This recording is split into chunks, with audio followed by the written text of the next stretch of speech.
Il est encore trop tôt pour mesurer l'ampleur des dégâts causés par la guerre sur les trésors du patrimoine mondial, en Syrie, en Irak ou ailleurs. Aujourd'hui, c'est la guerre au Yémen qui menace l'un des joyaux du pays, la ville de Zabid, ancienne capitale, au passé glorieux. Léonore Jory. La ligne de front ne serait seulement qu'à quelques kilomètres. Épargnés jusqu'ici par le conflit qui fait rage au Yémen, les habitants de Zabid craignent pour leur ville, joyau de l'architecture islamique. Les remparts, les vieilles mosquées et les maisons construites en terre cuite sont en danger.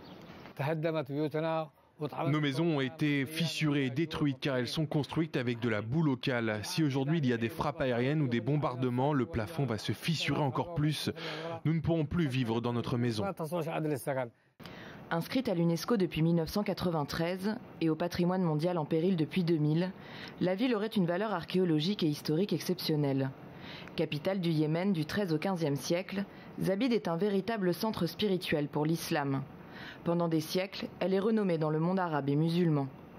Comparée à des villes comme Fès ou Damas, elle abrite encore la plus grande concentration de mosquées au Yémen.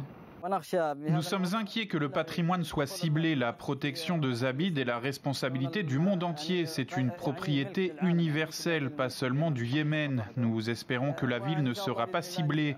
Et nous appelons toutes les organisations ainsi que l'UNESCO à mettre l'accent sur ce problème et empêcher le ciblage de toute ville historique. Car la ville, constituée de bâtiments centenaires, est fragile. Les bombardements auraient un effet catastrophique sur son architecture.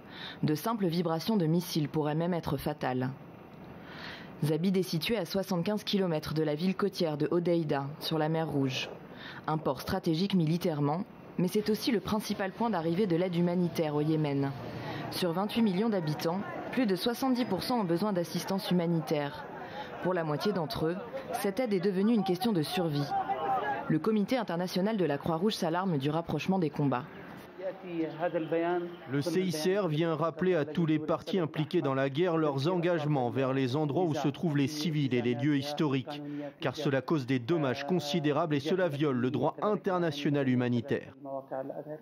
Car selon le droit international humanitaire, des précautions particulières doivent être prises au cours des opérations militaires, afin d'éviter toute dégradation de sites archéologiques.